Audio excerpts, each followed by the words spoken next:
अस्सलाम वालेकुम, क्या हाल चाल है दोस्तों। उम्मीद है सब खैरियत से होंगे। दोस्तों, आज जो मैं वीडियो बनाने वाला हूं, इसके बाद आपको किसी एजेंट कंसल्टेंट की ज़रूरत नहीं पड़ेगी। आप घर बैठे खुद अपना वीज़ा अप्लाई कर सकते हो।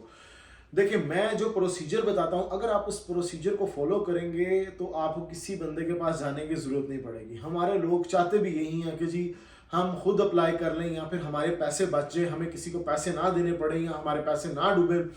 तो जो आप किसी कंसल्टेंट के पास जाते हो दोस्तों, कंसल्टेंट का काम नहीं है कि वो आपको वीज़ा लगा के देगा। कंसल्टेंट का काम सिर्फ इतना होता है कि वो आपको डॉक्यूमेंट्स बना के देगा और वो जो फीस लेता है, अच्छा लोग कहते हैं कि जी इतनी फीस है तो आप किस बात की फीस ले रहे हैं।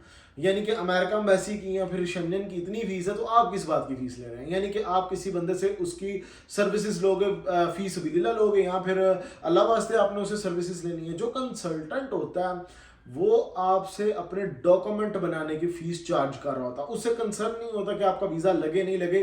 जो एम्बेसी की रिक्वायरमेंट्स हैं उसने वो फुलफिल करके आपके चले जाना होता है। अगर यही कहेंगे कि जी एम्बेसी की इतनी फीस है तो ये बंदे फीसें लेते हैं, अपने चार्ज करते हैं, तो एक काम करें ना, तो आप ना जाया करें किसी कंसल्टेंट के पास। आप भी तो वो काम करते हो ना कि जी अल्लाह वास्ते ही काम हो जाए हमारा। ये मैंने सिर्फ चीज टेक्निक देखी है पाकिस्तानी कौम में, और किसी कौम में मैंने ये चीज नहीं देखी कि जी काम भी करवाना और फीस भी लीला करवाना। तो इसीलिए मैं कहता हूँ आप खुद अपने लिए अप्लाई किया करो।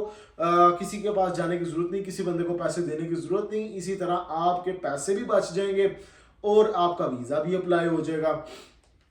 आप जब भी किसी बंदे के पास जाओगे, उसे कहोगे कि ये मेरा काम कर दो, तो वो भाई अल्लाह वास्ते नहीं करेगा, उसने उस चीज़ के पैसे लेने हैं। और जो कंसल्टेंट होता है वो इसी चीज़ के पैसे चार्ज कर रहा होता। अब मैं ये इतनी बात करने का मकसद ये नहीं है कि मैं कह रहा हूँ कि जी मेरे पास आओ तो मेरे से काम करवाओ। अगर यही बात होती तो इतनी मैंने वीडियोस बना दी, 4000 से ज़्यादा वीडियोस सिर्फ यूट्यूब पर पड़ी हुई हैं, जिसमें मैंने फ्री ऑफ कॉस्ट सारी चीज़ें बताई। आज की वीडियो फ्री ऑफ कॉस्ट बताने लगा हूँ, आपको आने की ज़रूरत ही नहीं, घर बैठे खुद अप्लाई करें। तो आज का टॉपिक मेरा दोस्तों स्पेन पे है। स्पेन का वीज़ा, शेंगन वीज़ा आपने कैसे हासिल करना है खुद। दोस्तों, सबसे पहले आपके पास एक होना चाहिए लैपटॉप। लैपटॉप या मोबाइल पकड़ लो, जिसमें से आप गूगल पे जाके VFS BLS से देखें, VFS हो गया, BLS हो गया, ये सेंटर हैं जो आपके डॉक्यूमेंट्स आपके एम्बेसी तक पहुंचाते हैं। मीन्स टू से आपने फाइल बनाई, आप वहाँ पे उस VFS सेंटर में गए, जारी फेडेक्स में गए या फिर BLS सेंटर में गए, आपने डॉक्यूमेंट्स दिए, उन्होंने क्या करना है, डॉक्यूमेंट्स उठा के स्पेन एम्बेसी को पहुंचाने होते हैं।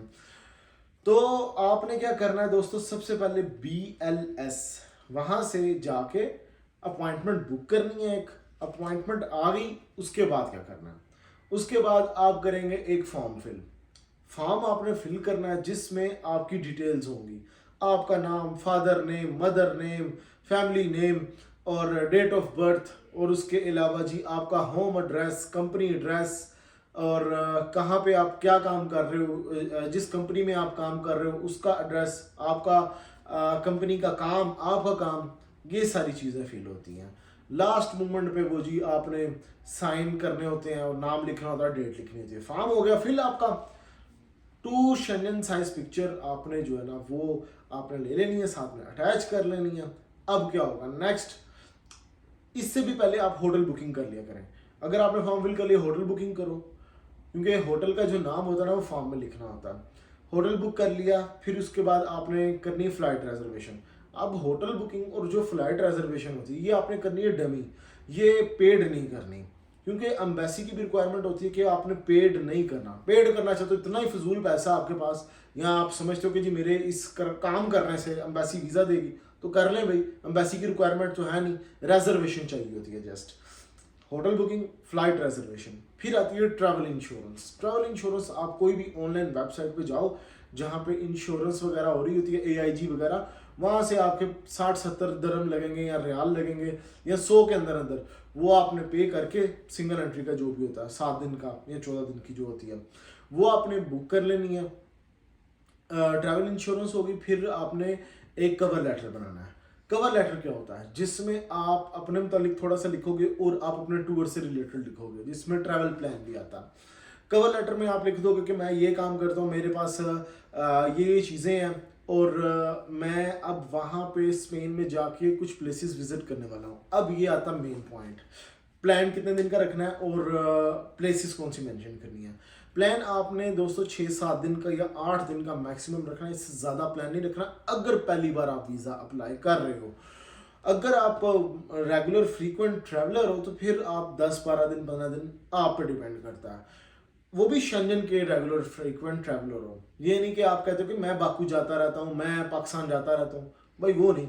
अगर आप शेंजन बार बार चक्कर लगाते हो तो फिर आप बड़ा वीज़ा अप्लाई कर सकते हो, यानी कि डेज ज़्यादा कर सकते हो। अदरवाइज अगर फर्स्ट टाइम अटैम्प्ट कर रहे हो, आप वीज़ा लेने लगे हो, तो 7-8 दिन मैक्सिमम है, मोर देन इनफ है।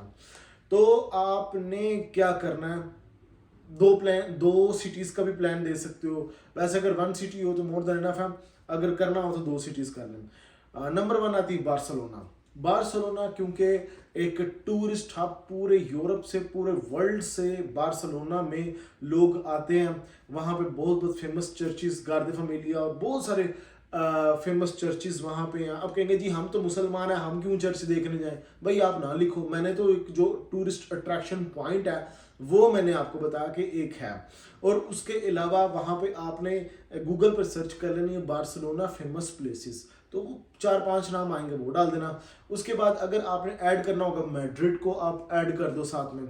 और मैड्रिड आप अगर ऐड करते हो तो साथ में आप एक ट्रेन की टिकट या कार की कोई भी प्लेन की टिकट साथ में लगा देना कि मैं बार्सिलोना से मैड्रिड जाऊंगा, कैसे जाऊंगा, वो भी साथ में आपने अटैच कर देनी है अगर आप 2 सिटीज़ का प्लान दे रहे हो। अच्छा, अब ये हो गया होटल बुकिंग, फ्लाइट, ये सारी चीज़ें होगी। फिर आपने पासपोर्ट, अगर प्रीवियस पासपोर्ट ना वो साथ में अटैच कर दें, अगर प्रीवियस वीज़ाज आप कुछ लगे हुए हैं ट्रैवल हिस्ट्री वाले, वो साथ में आपने अटैच करने हैं। फिर आपने अपना आईडी कार्ड, पाकिस्तान का हो या फिर आपका अकामा हो या फिर एमिरेट्स आईडी हो, कोई भी आईडी हो, ये साथ में आपने अटैच करना है। उसके बाद अगर आप सपोर्टिंग डॉक्यूमेंट्स में समझते हो कि मेरे पास गाड़ी का मुल्किया, घर की इजारी या कोई भी डॉक्यूमेंट्स हैं, वो साथ में अटैच करने हैं। फिर 2 मेन डॉक्यूमेंट्स आते हैं जिसमें 3 मंथ की बैंक स्टेटमेंट लगती है। बैंक स्टेटमेंट में आपका कम से कम 15-20 हज़ार रियाल या दरम, इसके इक्वलेंट कोई भी करेंसी वो आपके होनी चाहिए। अच्छा, अब आप लोग कहते हैं कि क्या पड़े होने चाहिए? यस, पड़े होने चाहिए। जब आपने स्टेटमेंट निकालनी उस वक्त आपके मौजूदा अकाउंट में होने चाहिए। बाकी प्रीवियस लास्ट 3 मंथ्स में पैसे आ जा रहे हैं, नो इशू। सैलरी उसमें डिपॉजिट हो रही है, नहीं हो रही, कोई फ़र्क नहीं पड़ता। वो यूके की वीडियो बनाऊंगा तो उसमें बताऊंगा, उसके लिए ख़ास चाहिए होता। इसमें जैसे भी हो, रोलिंग हो रही हो, चल रहे हो, एक्सेप्टेबल है, बाकी अकाउंट में पड़े हो। अच्छा, अब आती है फिर एनओसी की बात। फिर आपको चाहिए एक एनओसी आपकी कंपनी की तरफ से। एनओसी क्या होता है? No objection certificate. वो जी कंपनी आपको लिख के देती है कि ये एम्प्लॉय हमारे पास काम कर रहा है और हमें कोई इतराज़ नहीं इसके स्पेन जाने पे, टूरिज्म करने पे, इस डेट से इस डेट तक का, वो ये लिख के देंगे। अब लोग कहेंगे कि जी मेरा तो आज़ाद वीज़ा है। अगर आज़ाद वीज़ा तो जो भी आपका कफील वगैरह, तो वहाँ से आप इजाज़तनामा लेंगे। अगर आप कोई बिजनेस कर रहे हो तो बिजनेस के लिए आपका यहाँ सीआर लगेगा, यहाँ साथ में आपका ट्रेड लाइसेंस लगेगा, और ये आप चीज़ें आपने साथ में लगानी होंगी। तो ये चीज़ें करने के बाद आप वीज़ा अपना अप्लाई करेंगे, बीएलएस आएंगे, और इसकी अपॉइंटमेंट की आई थिंक सो फीस नहीं होती इसकी फ़ीस। तो आप जब एम्बेसी जाएंगे वहाँ पे सारी फीस पे करनी होती है। 350-400 जितनी भी फीस होगी वो आपने वहाँ पे बाय कार्ड या कैश वो आपने पे करनी है। उसके बाद क्या होता है? उसके बाद दोस्तों 15 दिन के अंदर रिजल्ट आता है। अगर आप यूएई में हो तो वहाँ पे जी अगर आपका वीज़ा अप्रूव्ड हो गया तो वो आपको पासपोर्ट घर ही भेज देते हैं, जो आपने एड्रेस वहाँ पे लिखा होता है कि जी मैं पासपोर्ट यहाँ पर रिसीव करूँगा। In the case of refusal आपको जाना पड़ता है बीएलएस सेंटर, वहाँ से जाके अपने डॉक्यूमेंट्स रिसीव करने पड़ते हैं। इसी तरह दूसरे ममालिक में भी अगर आपका वीज़ा रिफ्यूज़ हो रहा है तो हो जाए जो भी है, आपको पासपोर्ट आपका मिल जाएगा, वो रखते नहीं हैं। खैर, फिर ये होगा डेटेड वीज़ा। जो डेट्स आपने बोली हैं 5 दिन, 7 दिन, 8 दिन, उन्हीं डेट्स का वीज़ा लगाएंगे, उन्हीं में आपने ट्रैवल करना होगा। ये नहीं है कि 3 महीने की वैलिडिटी है और 5-7 दिन का वीज़ा दे दी, ये होता है डेटेड वीज़ा। सम टाइम कुछ केसेस में वो आपको महीना 2 महीने की वैलिडिटी भी दे देती हैं और 7-8 दिन का सिंगल एंट्री वीज़ा भी दे देते हैं कि आपने 7-8 दिन वहाँ पे रहना है। फिर आप एक और चीज़ आ जाती है कि मैं क्या स्पेन ही पहले जाऊँगा, कहीं और पे मैंने जाना है, तो भाई फिर ऐसे मुल्क में अप्लाई किया था कि अगर आपने जाना इटली था, स्पेन में अप्लाई कर लिया।